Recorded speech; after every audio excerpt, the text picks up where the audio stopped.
whatever. And it was just a great fucking day. And it was good to see him being young, listening to hip hop, to something that's not generic or copied, or I'm gonna sound like a mix of, you know, Papo and Flacco and become the new Drake times 12 and, you know, do this fucking track like this. No, these are guys that let music move them and then create as they go along. That story that you was telling about just live banding it all on one track, mic in the middle of the room, more of that. Yeah. More of that shit. You know what I mean? Yeah. That's the hot shit, dude. That's what I'm talking about. Yeah. And yeah, I just That's literally what I was talking about. Yeah. Like, we gotta do more of that shit. So I got you. Y'all both on camera. And just want to keep the basic smooth, like we've been just chilling. And it's gonna be a total of 8 questions. Nice. You don't have to answer them if you don't want to. You know, I doubt they're gonna go that deep. I'm just trying to get a baseline for the people, background and history. Where'd y'all grow up, and during what era? So, we grew up on Gautier Ave in Jersey City, like right around the block from Duncan. I was born December 23rd, 1980, so I would say I grew up in the 80s and the 90s, you know, because if you say the 90s, but my influence from the 90s must have been from the 80s, so I would count both those eras kind of having an impact on us. So you're an 80s, you know, baby, but you came up. But my music choice of hip hop was the 90s. Yeah. You know, that's what you find. My influence from music was from the 80s as too, well. from early on. Yeah, you know? you can't escape that you was an 80s baby. And yeah, I guess that's my answer for that. Yeah, that's a great answer actually. Word. You know. And again, that's my brother. We're blood brothers. So like, he grew up in the same house on the same block. Yeah, I mean, I would agree with everything Sal said. You know, I was born in '82. So, obviously, like, and I'm the youngest of 3 brothers. You know. So obviously you learning and listening to the music that your brothers are listening to and shit like that, you know. But I was definitely always into like rock and roll too, you know, like my and reggae. I mean, from my dad listened to a lot of music, a lot of reggae and rock and roll, and my mom listened to a lot of rock and roll, and so I was influenced a lot with that, and that's why I even sample a lot of rock tracks. You know. That's dope. That's dope. Where does the name of your group derive from? It's kind of you know, and is it like, does it signify a deeper meaning than the obvious that you guys are both white crackers, or is there a deeper meaning? You know, I don't know. I mean, you know, honestly, to be honest, growing up in that time in Jersey City, you know, it wasn't so. In my opinion, it wasn't so easy for us, you know, being like just in hip hop, like white boys were like a joke in a sense. I don't know. I mean, there definitely was always amazing white MCs, but anyway, not to get too much into it. No. We were our rap group was Age Crew. Yeah. That was our rap group. Our rap group was Age Crew. We were Adolescents in Dire Straits. Okay. Right? That's the first record that I recorded with Johnny Bravo and Mischief in 1999 or 98 or something like that. Right? So the second AIDS record was called Alone in Deep Space. Okay. You know what I'm saying? And that was probably in 2000, right? So fast forward, we were recording records with Maddie V at Lay Down and Die. Yeah. And me and Diesel, UN was recording tracks. So it was like me, Diesel, Johnny Bravo, Don Teak.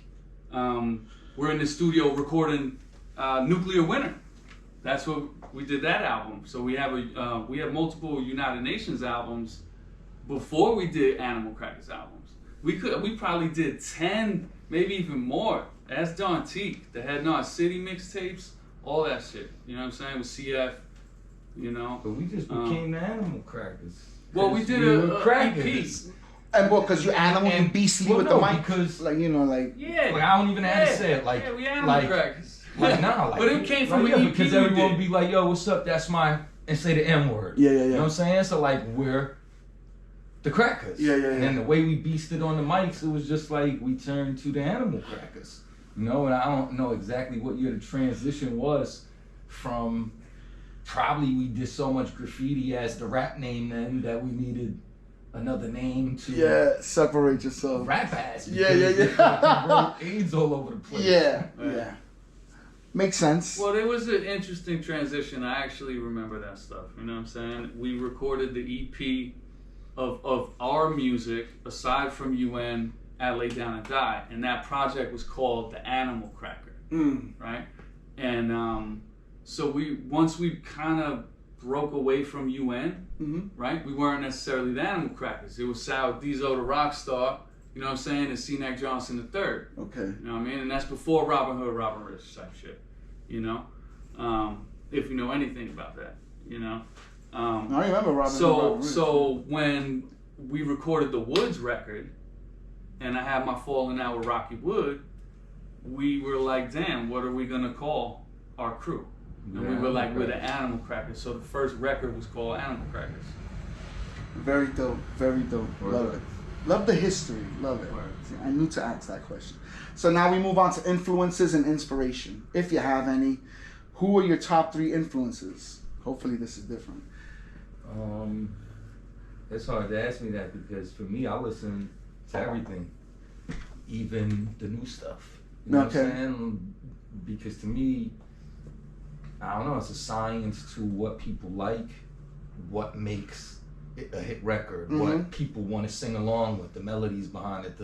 So like in hip hop, my main 3 influences would probably be, I'll say Nas, Eminem, and Wu-Tang or Jay-Z and Mobb Deep. Like those are the ones that have impacted my hip hop. Yeah. You know what I'm saying? But like influences today could be anything. That a new song could inspire me or influence me. You see, because I feel like I grow with the times. So I'm not trying to stay doing what I was doing in the 90s. Why would you want to? I'm trying to not sound like people nowadays, but appeal to that fan base that wants to hear new, fresh music. No doubt. You know, so it could be anything. Could be art. Could be a new artist. Open to tackling new demographics at all time. That's your thing right there. But early influences are heavyweights. I mean, you said Wu-Tang, you mentioned a lot of the first rap group I listened to really probably was NWA and Eazy-E. That's probably like the first real rap I would say that I listened to, and then Slick Rick, and then everybody who raps, you know. The list goes on and on, But like, my favorite rappers is Nas. But it don't have to be rap. It's the top 5 of everybody. Your influence is young, like he said. It's reggae and rock. Pink Floyd, Led Zeppelin, fucking everybody. Zeppelin. I'm fucking crazy. Everybody you could name, though. Classic. You know what I'm saying? That's the only way I could describe it is anybody you could name, because from soul music to jazz to rock to punk to every type of music has inspired me before. And it all influences each other. I mean, there's rock and roll. And plus, we sampled so much that you could probably find a song from us in our catalog of a type of music that sounds like one of those types of music. No, like a lot of the Rolling Stones and shit, they gave a lot of props to the early rhythm and blues. You know, those Smokestack and all that kind of music, you know, really 40s and 50s. But see, I love old soul music. That's like my favorite to get me in the rap zone. Old soul music. That I don't know, me, I connect to it. I feel the pain in the voice. And I don't know, it's just you get those loops, those rap loops out of like old Detroit kind of soul music. You say with the new music, you know it when you hear it. You know what's dope when you hear it, and it moves you. What about you? What's your influences? Man, that's a tough. I can't. Or inspiration. And let me throw in. Let me throw throw in Don T and CF, and that's out of my heart on some real shit, because since day one, as soon as we started fucking with them, they've always inspired me to be better. Because I looked at them like they were the best rappers in Jersey City. You know? Now I'm sure people could say, it's alright, Ida was there too, but you know, fuck that nigga. Fuck Ida. Look. No, it's okay. Nah, I was ill, yo. At that time, right out. You know, like I'm talking about back to like the Coliseum, right when Sire passed. Yeah. I threw that big thing for him in the Coliseum. Like, I looked at y'all like y'all was all stars. Y'all was famous to me. You know what I'm saying? And then to just become friends with y'all and grow, like that's just been the illest ride. You know Well, what I'm real saying? recognize real. If somebody's dope and they're showing you a track, or you just met someone, you're gonna be cool with them because this motherfucker's nice. I'd rather have him as a friend than a foe, or on the other side of the track. No matter how you look at them, that you're like, oh, I've heard them on a mixtape. Oh shit, I'm around Papo. This guy who's big time. Whatever. Because I remember meeting you, and I don't give a fuck. I met you where you worked at the methadone clinic, and you used to show me your tracks. And you used to tell me, yo, when I was in high school, you was on mixtape Nelly Now, and I would listen. Why? Because you was fucking dope. And I didn't tell you then, but I used to hear your tracks, and I was like, who's your brother? Because that motherfucker's really dope. I used to, he would be on the songs with you, you know what I'm saying? Bro. Great times. I love you, man. No doubt, love you too. Straight up, because while y'all was saying that right before, I was like, right sour? Because, word is born. I'd have ill when we first heard your tracks, you know what I'm saying? Beasting in the car. Through the guards, be rapping, ripping hard as hell in the car, English and Spanish. Yeah, great times. That was before your son was even. Well, that's some deep shit, because that's the shit that really inspired us. You know what I'm saying? So we're connected in this physical realm, and the universe got us connected for some reason that we met. And we're connected. That since back then we've got a relationship as friends. You know it's that hip hop, right? Yeah. Like it's that hip hop that brings colors together. You know what I'm saying? Which is so hip-hop, amazing. Art, be an eclectic human being. You can't be around lanes when you trying to create something. When you create, no matter who people might, they like you, they don't, they think you're whack, whatever. You sit down all day, you grind, you make a beat. You study that beat, then you take the time to fucking put your lyrics down, then you mix it down, then you worry about getting it mastered. You do that 15 times, you might have an album. Y'all done it 15, 20 times, y'all have a lot of fucking albums. You know what I'm saying? That's nothing to scoff at. You know what I'm saying? So I would imagine people of like mind click. That's what happens, People that love to create, that's what's gonna happen. So I'll move on because I'm talking more than you guys. Do you have a mentor? I think we kind of covered that in a way. You have somebody else that you didn't talk about. That you want to be a mentor? What is the definition? I know what it means, but what is the like somebody takes you under their wing, maybe for example, a graffiti artist might be starting as a bomber, and then there's a big time piecer who sees potential in them, takes him under the wing, and maybe he becomes I don't think we mentor. ever had that. I mean, we had people on some cracker style, those are the influences, you know what I'm saying? Like, so that's your friends, the people you've clicked with along your journey.